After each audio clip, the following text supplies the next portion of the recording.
They are everywhere in Singapore. HDB flats are the soul of the heartlands here. But why does British singer Mika, all the way in London, feel so close to them? And it was in my A-level actually. For 2 years I had to study Singapore and the housing plans and the development. And so finally yesterday I saw them for the first time and I was like, that took 2 years for me to study. The singer, whose original name is Michael Holbrook Penniman Jr., was born in Beirut. His family moved to Paris and then to London. And life could have been very different for the singer if he had stayed on at the London School of Economics.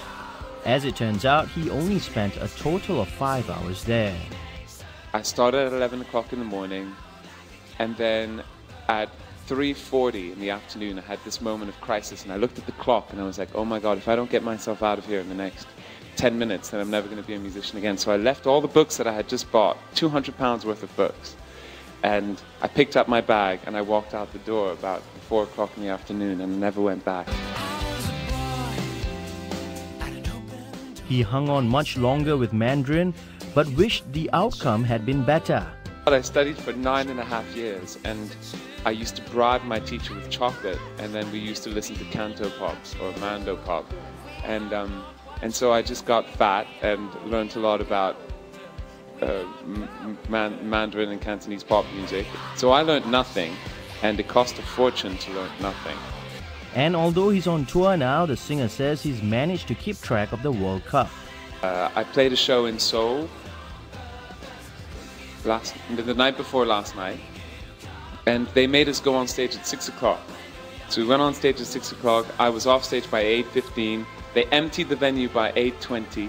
It was the Olympic Hall arena thing, and they emptied it out in 5 minutes. They brought in a whole new audience, and they put huge screens up while my crew was taking away my stuff, and they showed the South Korea match, and I stayed and I watched the whole thing. It was amazing. While his music sounds very upbeat, Mika says don't let that fool you. It sounds euphoric, it sounds joyful. At the root of it, there's a lot of quite twisted darkness to it.